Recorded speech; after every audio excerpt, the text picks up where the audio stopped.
ఉన్నటువంటి తోటి ప్యానలిస్ట్ అందరికీ కూడా నా నమస్కారాలు. గొంతులు కోస్తాం కుతుకలు కోస్తాం అని చెప్పేసి పిచ్చి పిచ్చిగా మాట్లాడితే తొక్కిపట్టి నార తీస్తానని ఉప ముఖ్యమంత్రి జనసేన అధినేత నిన్న సుపరిపాలనకు ఏడాది కార్యక్రమంలో చాలా స్ట్రాంగ్గా వార్నింగ్ ఇచ్చారు. ఆ వార్నింగ్ వైసీపీ కార్యకర్తలకి, వైసీపీ నేతలకి, వైసీపీ అధినేతకే అని చెప్పేసి ప్రజలు అనుకుంటున్నారు. మీరేమంటారు? ఇప్పుడు ఉప ముఖ్యమంత్రి గారు వైఎస్ఆర్ కాంగ్రెస్ పార్టీకి వార్నింగ్ ఇవ్వాల్సినటువంటి అవసరం లేదు. ఆయన దగ్గర వార్నింగ్ తీసుకోవాల్సినంత దౌర్భాగ్యం మాకు లేదు. ఎందుకంటే ఈరోజు ప్రభుత్వంలో ఉన్నారు. ఆయన ప్రభుత్వంలో ఉన్నటువంటి ఒక ఉప ముఖ్యమంత్రి గారు రాష్ట్రంలో ఉన్నటువంటి అసాంఘిక శక్తులకి వార్నింగ్లు ఇచ్చుకొని, లేదా వ్యవస్థలు సరిగ్గా పనిచేయకుండా ఉన్నటువంటి అధికారులకు వార్నింగ్ ఇస్తేనో, లేదు ఇప్పుడు జరుగుతున్నటువంటి దౌర్జన్యాలు దమనకాండలకు కారణమైనటువంటి వాళ్ళని వార్నింగ్ ఇచ్చి అదుపులో పెడితే బాగుంటుంది. ఏడాది పాలన పైన సుపరిపాలనకు ఏడాది అని ఒక మీటింగ్ పెట్టుకొని దాంట్లో వాళ్ళు ఏం సాధించారో ఒక్కరు కూడా చెప్పలేకపోయారు.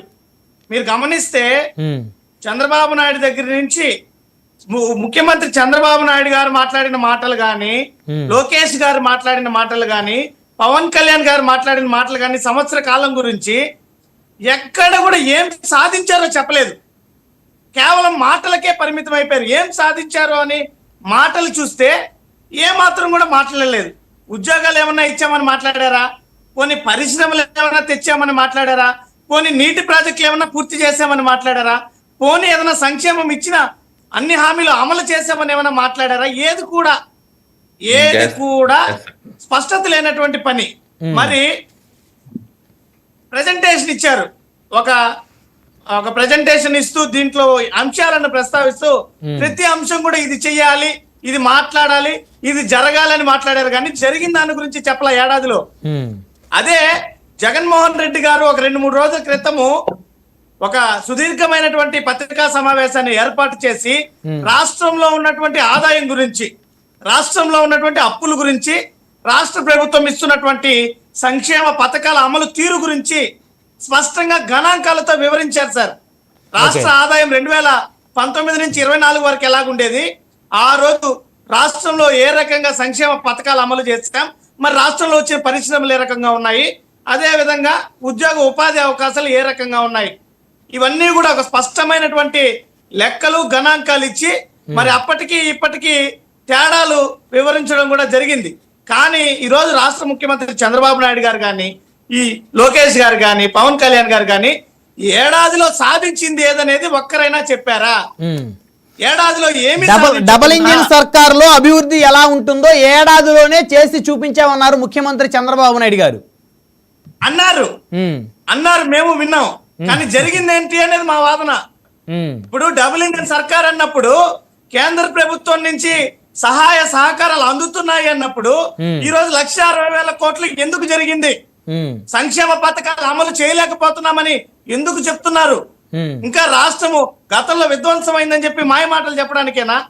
మరి డబుల్ ఇంజిన్ సర్కార్ ఉండేటప్పుడు ఎందుకు ఇంతవరకు కేంద్ర ప్రభుత్వ సహాయ సహకారాలు తీసుకొని ఇప్పటికీ నీటి ప్రాజెక్టులు ఏదైనా ఒక ప్రాజెక్ట్ కంప్లీట్ చేసామనో, లేదంటే ఇచ్చిన సంక్షేమ హామీలన్నీ కూడా అమలు చేసామనో, లేదంటే ఉద్యోగ ఉపాధి అవకాశాలు కల్పించామనో చెప్పకపోగా ఇది డబుల్ ఇంజిన్ సర్కారు, ఇది సుపరిపాలన అనేసి మాటలకేనా? అరచేతిలో వైకుంఠం చూపించి అధికారంలోకి వచ్చారు. 5 ఏళ్ళు కూడా అలానే గడపాలంటే అలానే జరుగుతుంది. ఏం సాధించారో ఎవరు చెప్పారు సార్? మీరు చెప్పండి. పోనీ మీ 3 నేతల్లో ఆఖరికి పురంధేశ్వరి గారు కూడా మాట్లాడారు. ఎవరైనా కూడా ఏమన్నా ఒక ప్రత్యేకమైనటువంటి అంశాన్ని ఇది సాధించాము అని చెప్పారా? అంటే అభివృద్ధి ఇప్పుడిప్పుడే అడుగులు వేస్తా ఉన్నాము. గత 5 ఏళ్లలో విధ్వంసం జరిగింది. ఆ విధ్వంసాన్ని ఒక్కొక్కటి సరి చేసుకుంటూ నెమ్మదిగా ఒక్కొక్క పునాది మళ్ళీ నిర్మించుకుంటూ ముందుకు వెళ్తున్నామని చెప్తున్నారు. బ్రహ్మనాయుడు గారు గత 5 ఏళ్లలో ఏ పెద్దగా కూడా అవసరం లే. ఒక గ్రామ స్వరాజ్యాన్ని సాధించడానికి సచివాలయాల వ్యవస్థ ద్వారా 3 లక్షలకు పైగా ఉద్యోగాలు కల్పించారు యువతకి. అవి 3 లక్షల ప్రభుత్వ ఉద్యోగాలు. సాక్షాత్ చంద్రబాబు నాయుడు గారు ఏమనేశారు? 5 ఏళ్లలో ఒక ఉద్యోగం కూడా ఇయ్యలేదన్నారు. ఆ మాట అబద్ధమా కాదని స్పష్టమైంది. దాన్ని బట్టి మొత్తం కూడా ఆయన ఏ రకంగా ప్రజలకి తప్పుదోవ పట్టించేటువంటి ప్రసంగం చేశారో చూసాం. మరి అప్పుల విషయం చూసాం. 1,60,000 కోట్లకి ఈ రోజు అప్పు చేరుతుంటే ఇది విధ్వంసమా? లేదంటే సంపద సృష్టి. ఉమ్, జగన్మోహన్ రెడ్డి గారి మీద అప్పుల మీద ఆ రోజు విమర్శించినటువంటి ఇదే పెద్దలు ఈ రోజు రాష్ట్రాన్ని అప్పుల దిశగా తీసుకెళ్తున్నారు. ప్రతి మంగళవారం అప్పు. ఈ రోజు రాష్ట్రం మళ్ళీ విధ్వంసం అన్నారు. గతంలో విధ్వంసం అయితే పారిశ్రామిక ప్రగతిలో, ఈజ్ ఆఫ్ డూయింగ్ బిజినెస్ లో వరుసగా నెంబర్ 1 లో ఉండింది ఆంధ్ర రాష్ట్రం భారతదేశంలోనే. అది విధ్వంసమా? ఉమ్, గ్రామ సచివాలయాల వ్యవస్థ, వాలంటీర్ వ్యవస్థ, గడప గడపకి సంక్షేమం, ప్రభుత్వ అధికారులు నేరుగా ప్రజల గడప వద్దకు వచ్చి పరిపాలన సాగించారు. అది విధ్వంసమా? ఇచ్చిన హామీలన్నీ అమలు చేశారు. అది విధ్వంసమా?